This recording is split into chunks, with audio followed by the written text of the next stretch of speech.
Thank you so much, Kirsten. It's amazing to have you here today.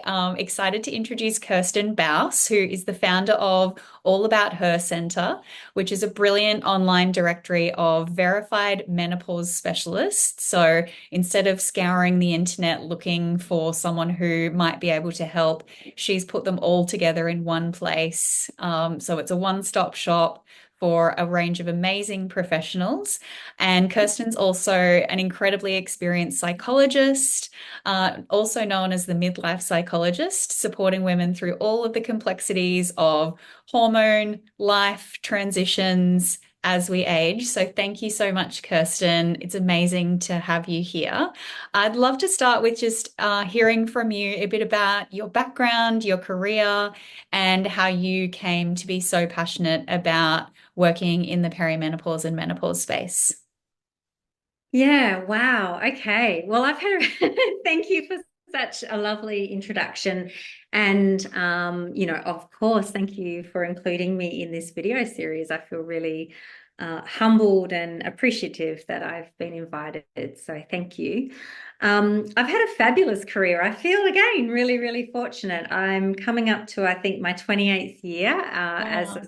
psychologist. I'm a clinical and I'm a forensic psychologist. So my early career was definitely far more forensic in nature, everything from maximum security prison work, family court, child protection. And I don't do the actual work anymore, but I do still do a lot of supervision and training in that kind of space for psychologists. But as I move through my own life and different life stages, I found myself more and more inclined working with women, and particularly in significant transitions in their life. And I guess that is one of the things that took me into the perinatal space. Mm. And that was probably about 15 years ago that I started working in that space. And then women are having babies a lot later in life, and so there started to be kind of that shift where I would be working with parents of young children, and this kind of stage of life started to emerge. Mm.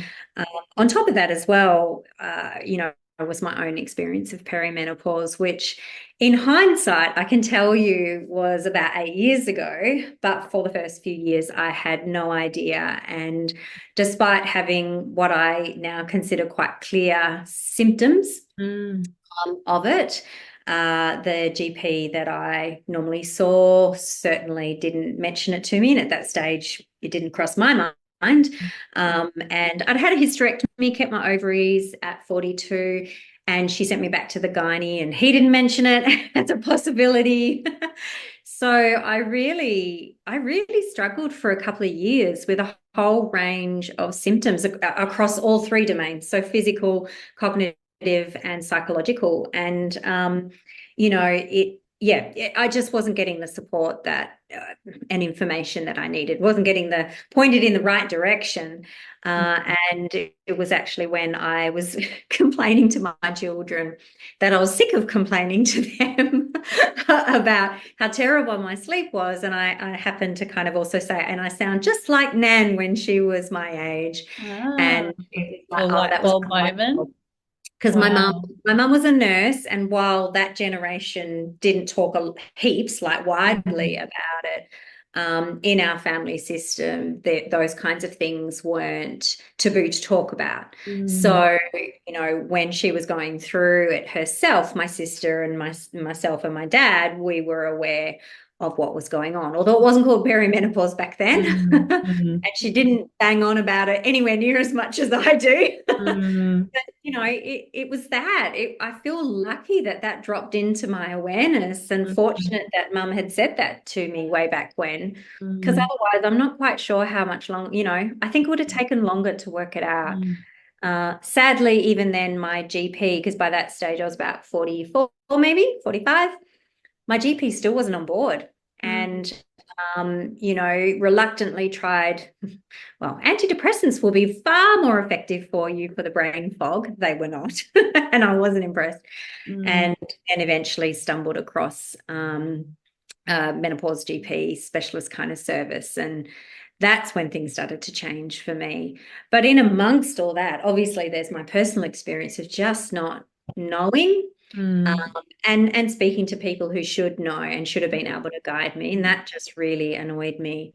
And at the same time, having clients where obviously if they're seeing me, they're seeing I'm a psychologist, but feeling frustrated when I was, not able to, who do I refer them to, particularly for doctors and things like that, but as well as naturopaths, nutritionists, all the rest, that definitely started to happen over the last few years. And I'd like, man, how do I find these people in other disciplines that I can send my clients to, that I have confidence they're interested in menopause and know about menopause? So that kind of again annoyed me. And I thought, why not? I do something about it. I've had a couple of businesses, so I guess I'm that kind of person, whatever that means. And just thought, yeah, I felt so strongly about trying to solve that particular problem that I launched in March this year. So got a long way to go, but so far so good. Yeah, it's so interesting that you've had sort of these parallel experiences of, your own personal journey and what you've been through, but then alongside, what you would have been seeing with your clients and the problems that they were facing. And I'm sure there was, yeah, a lot of mirrors going in between those two parallel journeys, but, you've actually taken the steps to, solve that problem. So that's absolutely amazing. Thinking back to sort of those early years, for you personally and the conversations that you have with your clients, what do you wish you'd known or that they had known sooner, such that, that potentially could have been a different story? Yeah, so I think for me, the two things way back when, and it feels like light years ago now, would certainly be that perimenopause starts way longer than what they were thinking at the time. Mm, I said even by 45, my GP was dubious when I went to her and I said, mm, I think this is what's going on. And that's nuts because we know that it's quite common for women to start in their late 30s. So that would be the first thing. I really want women to know that. I want the people that care about them to know that. And I certainly want the health professionals to know that, mm, including my own profession. And the second thing I would really like all those same people to know is that when you do have a hysterectomy, even if you keep your ovaries, that you are likely to begin perimenopause earlier than the average, and you're likely to hit menopause earlier than average. And I know there was a lot of research up until early this year that kind of perhaps was a bit like, yes, no, is it different? Does it create this earlier onset experience? And I appreciate, like, there was a meta-analysis, I believe, that came out this year that really confirmed it. That was like, yes, you are, at a population level, we are seeing women who've had hysterectomies begin perimenopause far earlier than normal and hit menopause far earlier than normal.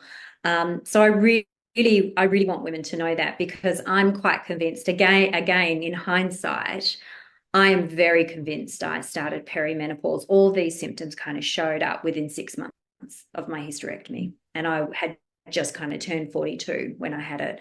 So that's another thing that I really want women to know. It may then influence their decision making around whether to, if there's a choice, whether or not they have a hysterectomy, and if they have that choice, whether they decide to exercise it. But either way, for I think you've even said this, forearmed is forewarned, and it's just the most important element of what we want, isn't it? We just want people to know this stuff. yeah. Oh, that's really, really interesting. I think that's something that, I haven't heard talked about a lot. I think it's great to see there's, a lot more conversation out in the open and, some momentum around some of this knowledge and education. But I think then there's also all of these different variations of kind of Mm. the average experience that also exist. And I the that one around, the implications of a hysterectomy and what that actually means in terms of some of those outcomes that's now supported by, some really clear research. There's all of these different versions of the conversation to have.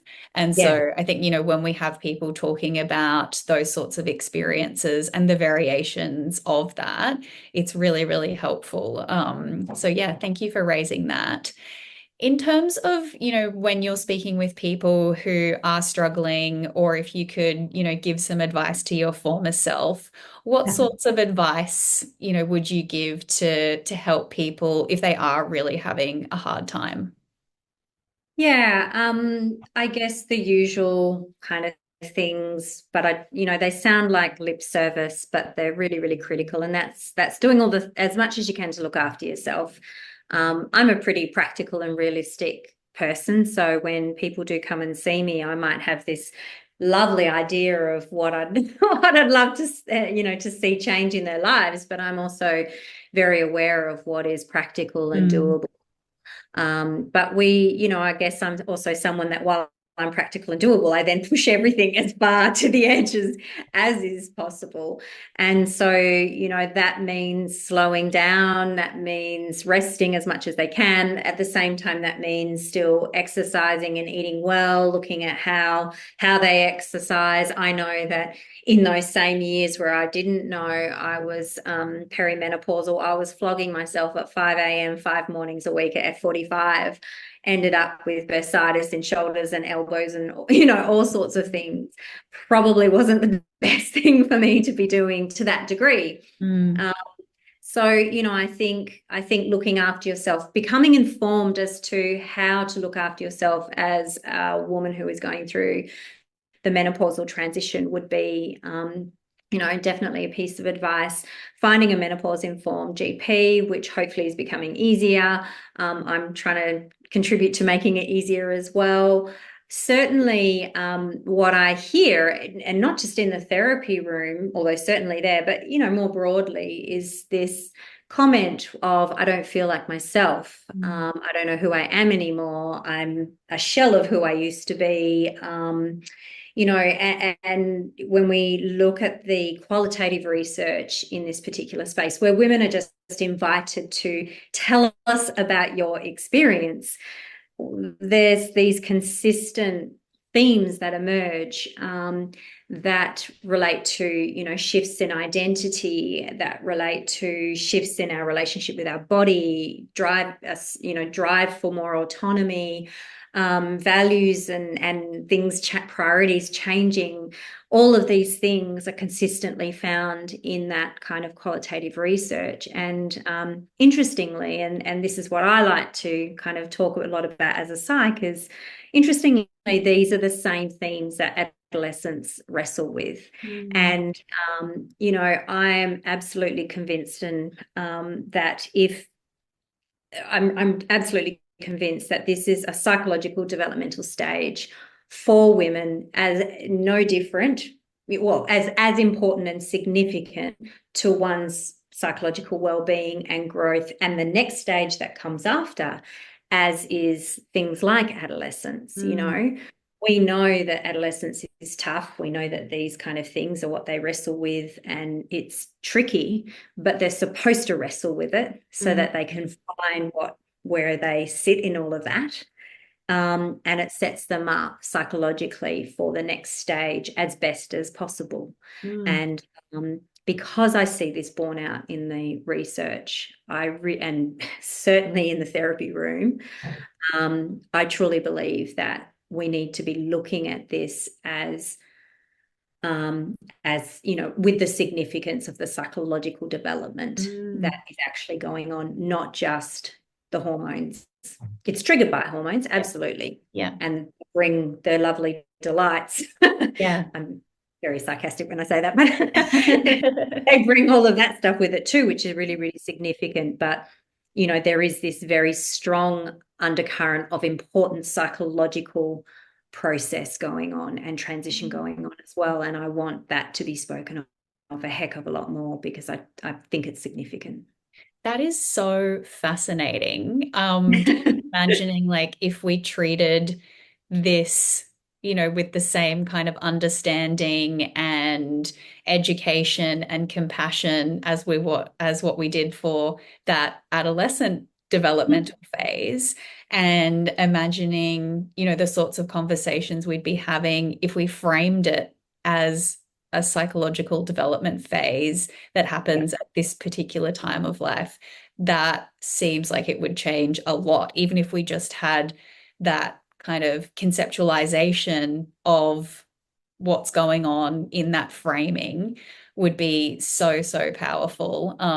Yeah, that's fascinating to think about. I think it's one of those things as well. What I like about that approach, apart from the fact that it's psychological, so of course, if we go back to adolescence, we recognize it's a struggle. At the same time, we recognize that it's important. Mm. We recognize that that they still deserve all the support possible to make it as easy as possible. But there's this outcome that hopefully they land, the plan is they land in a better place. And so to me, where I know the menopause conversation can be very polarized, it's all awful, or, go there, that kind of stuff that can go on. I feel as though looking at it as this really relevant developmental, stage, that holds all of that. It's not invalidating of the struggle. It also doesn't dismiss the benefit of any kind of, MHT and any other support that can be provided, but it also provides what I think is a realistic, optimistic, future focused outcome. So yeah, I think it holds it all. And, the other space where this happens is in the adjustment to motherhood. And there's actually a word for that, and it's called matrescence. Enormous amount of research. And that matrescence only refers to the psychological adjustment. And we all recognize that adjustment's significant. And I'd love the same significance be given and seen in menopause. The menopause essence. Yeah. Yeah. Well, they're actually talking about sage essence is what people have been referring to it as, which kind of sounds pretty cool too. That's so interesting. I'll leave it to people much more qualified than I to come up with the nomenclature for what this will be called, but I can see a lot of value in having the framing to be able to hold some of these conversations and interventions and care and education and all of the things. That's incredibly fascinating. I'm excited to learn more about that. You touched a little bit then on, how do we balance the positives with the negatives in this experience? And I think, of course, it's important to understand the impacts and, the difficulties and challenges that so many people face going through this. Sometimes it feels like it can be quite a negative conversation. And so I'd love to hear from you a bit about, what you've seen are some of the positive outcomes. What are you excited about for the future, post-menopause?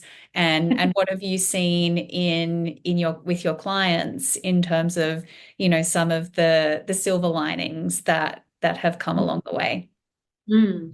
Yeah, and it's a really great question because it really does, you have included that. I do see many women who are on their knees, they're coming to me in a really tricky space. And that's where we start, I have these, I call red wine conversations. I don't have the red wine conversation when they're struggling to survive. The best support I can give is to help them at that space, and walk with them along towards the red wine conversations. But I think the silver lining, and I'm postmenopausal myself now, and initially it was just this theory, it's just this idea. I'd hear older women talk about that's me, I hope that's me. And look at, I still have some menopausal, symptoms, and I definitely have days where I'm not as optimistic as I'm feeling today. I think the sun's shining just too brightly.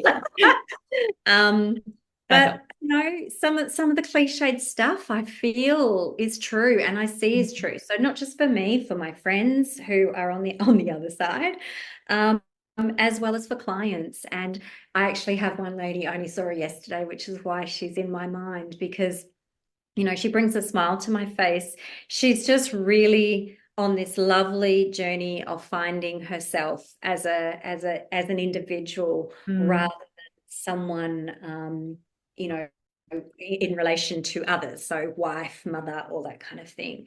So she's setting boundaries. She's, had the conversation with her family that you're all getting old and, she's got late teen kids and husband and, just kind of saying, it's not just my job to be doing X, Y, and Z in the home and the family system. And in some ways, that might sound really trivial, but the strength in that conviction that she mm, has, she knows. She told me she didn't have 5, 10 years ago, and this is the kind of thing that I often see is the assertiveness and the assuredness in the need to set a boundary, in the right to set a boundary, in the right to carve out time for themselves to start to pursue their own interests, which have probably been shelved for quite some time, mm, given they're caring for lots of people. And this relates to women even when they don't have children. mm, They still play caring roles for people in their lives.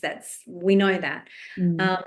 So I'm not excluding them. So I see this coming into their own. I see, can I swear?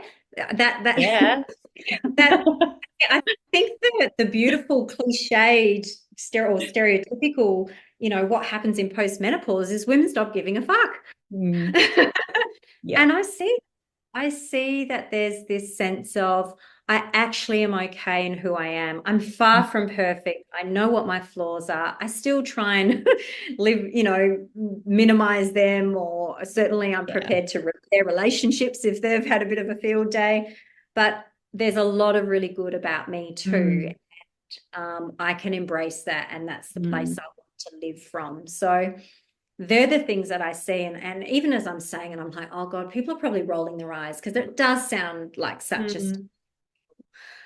kind of response, but I see it. I see Yeah. it. Yeah. And I mean, this is what makes my job super cool. Like, Yeah. it's really a joyful thing to be a part of, Yeah. help people arrive at that point. Yeah, you get to witness it and play a role, and also see that that's the truth. It's not a cliche. It's real. You see it every day, I hope.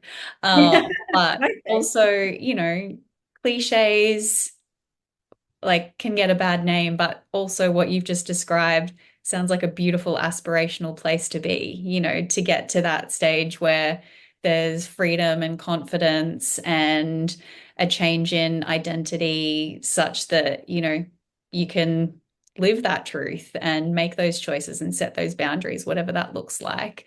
And there's a strength that comes with that as well. Yeah, I think that's the thing that's most cool to see, because even the faces that are flashing across my mind, there is still tough stuff going on in their lives. Mm. Elderly parents who are seriously declining in health or passing away, kids that have fallen off the rails, whatever that might mean. There's still tough stuff going Mhm. on, but there's an anchor. They're anchored Mm.